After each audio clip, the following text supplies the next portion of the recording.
Hello అండి, welcome to Klinkara vlogs. సామాన్యమైనటువంటి తిథి కాదు. మాఘమాసంలో శుక్లపక్షంలో వచ్చేటటువంటి సప్తమిని రథసప్తమి అని పిలుస్తారు. ఎందుకు అలా పిలుస్తారు అంటే దీనికి రెండు కారణాలు చెప్పారు పెద్దలు. దీన్ని నేను చాలా సూక్ష్మంగా మాత్రమే మీకు మనవి చేస్తాను. రేపు ఉదయం నుంచి సూర్యభగవానుడి యొక్క రథం ఉత్తర దిక్కుకు తిరుగుతుంది. దానివల్ల ఏమవుతుందంటే మిగిలినటువంటి గ్రహముల మీద ఉండేటటువంటి సూర్యుని యొక్క వెలుగు, సూర్యుని యొక్క ప్రకాశము కొన్ని గ్రహముల మీద తగ్గుతుంది.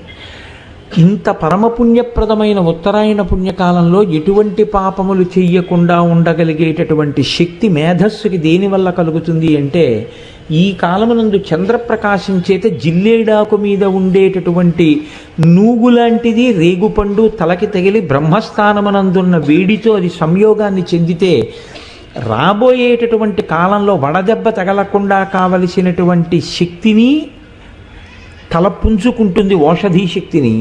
రెండు, ఇంత పరమ పవిత్రమైన ఉత్తరాయణ పుణ్యకాలంలో ఎటువంటి పాపకర్మలు చెయ్యకుండా మనిషి రక్షింపబడతాడు.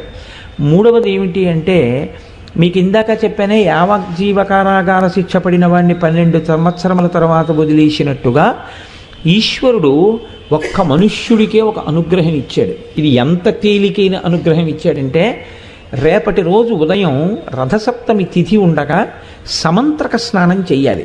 మంత్రం లేని స్నానం మీరు చేశారనుకోండి, అది కాకి స్నానం అని పిలుస్తారు. దానివల్ల ప్రయోజనం ఏమి ఉండదు. జిల్లేడాకులు రేగుపళ్ళు తల మీద పెట్టుకుని నేను పోసుకున్నానండి అన్నారనుకోండి, దానికి ఏం ఉపయోగం ఉండదు. సమంత్రకమే చేయవలసి ఉంటుంది స్నానాన్ని. దాన్ని మంత్రస్వరూపాన్ని ఏం చేస్తారంటే, అందరికీ అందుబాటులోకి తీసుకురావడం కోసం మంత్రం అంటే అంగన్యాస కరన్యాసాలు ఉండాలి, ఒక ఉపదేశం ఉండాలి. ఇవన్నీ మళ్ళీ అందరికీ ఎలా అందుబాటులోకి వస్తాయి? మళ్ళీ అందరూ దీని ఫలితాన్ని ఎలా పొందుతారు? ఇప్పుడు ఆ మంత్రాన్ని శ్లోక రూపం చేస్తారు, అంటే ఇంకా అనుగ్రహిస్తారు.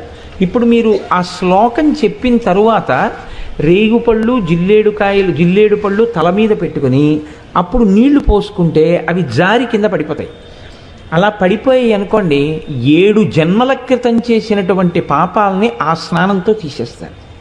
అది ఎప్పుడు ఉంటుంది అంటే, ఒక్క రథసప్తమి నాడు మాత్రమే ఇస్తారు ఆ అనుగ్రహాన్ని. అది ఎలా ఎందుకు ఇస్తారు అంటే, ఈశ్వరుడు యొక్క అనుగ్రహం అంతే. అవి ప్రశ్నించడానికి ఏం ఉండదు. ఎందుకు ఉండదు అంటే, నేను ఇందాక మీకు అందుకే ఉదాహరణ చెప్పాను. యావజ్జీవిత కారాగార శిక్షని తగ్గిస్తే మీరెవరు అడగడానికి? మీరు నేను అడగడానికి ఏం ఉండదు. వీడు జైల్లో బాగానే ఉన్నాడు అని ఒక ఆయన సర్టిఫికేట్ ఇచ్చాడు, ప్రభుత్వం విడుదల చేసింది, అంతే. ఆయన జనజీవన స్రవంతిలోకి వచ్చేసాడు. అలాగే ఈశ్వరుడి కృప కొన్ని నైమిత్తిక తిథుల యందు ప్రసరణం జరుగుతుంది. ఇప్పుడు భీష్మాష్టమి వస్తుంది. ఆ రోజున మీరు తర్పణ భీష్ముడికి విడిచిపెట్టారనుకోండి, విడిచిపెడితే ఏమవుతుందంటే కొడుకులు లేని వారికి కొడుకు పుడతాడు. అంత గొప్ప తిథి అది. పుత్ర సంతానం కలగకుండా అడ్డుకున్నటువంటి పాపాన్ని తొలగించగలదు. అంత గొప్ప శక్తులు కలిగి ఉంటాయి. దానికోసం పెద్దలు ఏం చేస్తారంటే, భవిష్యోత్తర పురాణంలో ఈ విషయాల్ని ప్రస్తావన చేస్తూ దానికి సంబంధించినటువంటి శ్లోకాన్ని ఇచ్చారు. సరే, మనకి తెలుసున్న విషయం ఎలాగో ఉపన్యాసాలు చెప్తున్నాం కదా, మనం నలుగురికి చెప్తే ఎవరు దాని యందు ఆస్తిక్య బుద్ధి ఉందో దాన్ని వారు వినియోగించుకుంటారు అని నేను ఆ శ్లోకాన్ని ఇవాళ రాసుకుని రావడం జరిగింది. ఒక్కసారి మీరు వినండి, రేపు ఆ శ్లోకం చెప్పుకోండి. యజ్జన్మ కృతం పాపం మయా సప్తమ జన్మసు తన్మే రోగంచ శోకంచ మాకరీహంతు సప్తమి ఏతజ్జన్మ కృతం పాపం యచ్చ జన్మాంతరార్జితం మనోవాక్కాయజం యచ్చ జ్ఞాతా జ్ఞేతే చయే పునః ఇది సప్తవిధం పాపం స్నానాన్నే సప్తసప్తికే సప్తవ్యాధి సమాయుక్తం హరమాకరి సప్తమి. 7 జన్మలలో 7 రకాలుగా చేసినటువంటి పాపముల వలన నేను పొందబోతున్నటువంటి 7 రకములైన భయంకర వ్యాధులు ఏ ఉన్నాయో వాటితో సహా ఓ సప్తమి, నేను ఈరోజు ఉదయం చేస్తున్నటువంటి ఈ స్నానము చేత ఆ దురితము తొలగుగాక అని సంకల్పం చేసి ఎవరు స్నానం చేస్తారో వారికి ఆ పాపాన్ని తొలగిస్తారు. కాబట్టి ఇప్పుడు నేను చదివిన శ్లోకాన్ని రేపు మీ అందరూ చదువుకుని చక్కగా స్నానము చేయుదురుగాక. చక్కగా సమంత్రకంగా స్నానం చేయండి. దానివల్ల ఈశ్వరుడు యొక్క అనుగ్రహాన్ని పొందండి. ఈశ్వరుడు అనుగ్రహిస్తే మాత్రం ఎంతమంది ఈ శ్లోకం చదివి స్నానం చేస్తారని మీరు అనుకుంటున్నారు? చేసుకోలేరు. ఆ అదృష్టం ఇవాళ లలితాపరాభట్టారిక మనకి కల్పించింది. ఈ ఉపన్యాసాలు అవుతున్నాయి కాబట్టి నేను ఇవాళ ప్రస్తావన చేశాను. కాబట్టి ఈ అవకాశాన్ని ఎవరికి దాని యందు నమ్మకం ఉందో వారు వినియోగించుకుందరుగాక. నమ్మకం లేని వాళ్ళు ఈ సభలో ఉన్నారని నేను అనుకోను. అసలు సూర్యనారాయణమూర్తి యొక్క దర్శనం చేత సూర్య ఆరాధనగా, మూర్తి లేకుండా ఆరాధనని శాస్త్రం అంగీకరించింది. ఎవ్వడు సృజించు ప్రాణుల ఎవ్వడు రక్షించు త్రుంచు ఎవ్వడనంతుండెవ్వడు విభుడెవ్వడు వాడి విధమున మనుచు బినుచు హేలారతుడై అంటారు పోతన గారి భాగవతంలో. ఈ సమస్త సృష్టిని ఎవరు చేస్తున్నాడో, ఈ చేసినటువంటి సృష్టిని అంతటినీ కూడా ఎవరు నిలబెడుతున్నాడో, ఈ సృష్టిని అంతటినీ మళ్ళీ హేళగా ఎవరు లయం చేస్తున్నారో ఆయనే పరబ్రహ్మం. ఆయనే ఒకనాడు సృష్టికర్త బ్రహ్మగా కనపడతాడు. ఆయనే ఒకనాడు స్థితికర్త శ్రీ మహావిష్ణువుగా కనపడతాడు. ఆయనే ప్రళయకర్త అయినటువంటి మహేశ్వరుడిగా కనపడతాడు.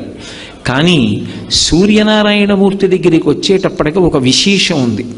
పరబ్రహ్మస్వరూపం అనుభవంలోకి వస్తుంది తప్ప పరబ్రహ్మముగా ముగ్గురు మూర్తుల యొక్క కలయిక స్వరూపంగా కరచరణాదులు లేకుండా ఈ మాంస చక్షువుతో దర్శనం చేయడానికి వీలైనటువంటి వెలుగుల ముద్దయినటువంటి పరబ్రహ్మస్వరూపం ఏది అంటే ఒక్క సూర్యనారాయణమూర్తి. మిగిలిన వాళ్ళెవరినైనా సరే కరచరణాదులతో కూడినటువంటి మూర్తిని మనం ఒక విగ్రహంగా ఉపాసన చేస్తాం. ఒక్కొక్కసారి ఆయన అనుగ్రహిస్తే ఏ రూపంలో మనం ఆరాధన చేశామో ఆ రూపంలో దర్శనాన్ని ఇస్తూ ఉంటాడు. వేదాహమేతం పురుషం మహాంతం ఆదిత్యవర్ణం తమసస్తు పారే సర్వాణి రూపాణి విచిత్య ధీర నామాని కృత్వాభివదన్ యదాస్తే అంటారు. ఎవరెవరు ఏ రూపంలో చూడాలని కోరుకున్నారో వాళ్ళకి ఆ రూపంలో అనుగ్రహిస్తాడు. పరిత్రాణాయ సాధూనాం వినాశాయ చ దుష్కృతాం ధర్మ సంస్థాపనార్థాయ సంభవామి యుగే యుగే. పరమ భాగవతోత్తములైనటువంటి వారు అంతటా నిండిపోయినటువంటి ఆ పరబ్రహ్మాన్ని ఒక రూపంతో చూడాలి అని కోరుకున్నప్పుడు ఘనీభవించినటువంటి నీతి ముద్దల ఒక రూపాన్ని తీసుకుని ఆ రూపంతో దర్శనాన్ని ఇస్తాడు. నిజానికి అలా రూపంతో ఆయన పరిమితం అయిపోయాడు అన్నది సిద్ధాంతం కాదు. అలా కరచరణాదులతో ఒక రూపంలో దర్శనమివ్వగలడు తప్ప పరబ్రహ్మస్వరూపంగా ఆయన ఉనికి అనుభవమునకు అందుతుంది. అద్వైతానుభూతిగా అనుభవంలో అందుతుంది ఆ పరబ్రహ్మం. కానీ అటువంటి పరబ్రహ్మమైనటువంటి స్వామి మన కంటికి ఒక వెలుగుల ముద్దగా కరచరణాదులు లేకుండా, అంటే కాళ్ళు చేతులతో ఉన్నటువంటి మూర్తిగా కాకుండా దర్శనమివ్వాలి అంటే అది కేవలము ఒక్క సూర్యనారాయణ మూర్తిగానే దర్శనమిస్తాడు. మిగిలినప్పుడు ఒక మూర్తిగా భావన చేస్తే సృష్టి చేసినప్పుడు చతుర్ముఖ బ్రహ్మ అంటారు. ఆయనే లోకములను రక్షణ చేసినప్పుడు శ్రీ మహావిష్ణు స్వరూపము అంటారు. జ్ఞానాన్ని ఇచ్చి అజ్ఞానాన్ని లయం చేసేస్తే పరమ కారుణ్యము కలిగినటువంటి పరమశివస్వరూపంగా మహేశ్వరుడిగా కీర్తిస్తారు. కానీ ఈ ముగ్గురు మూర్తులు కూడా ఒక్క సూర్యనారాయణమూర్తి యొక్క తేజస్సు మారణంలో మనకి అనుభవంలో దర్శనమిస్తాడు.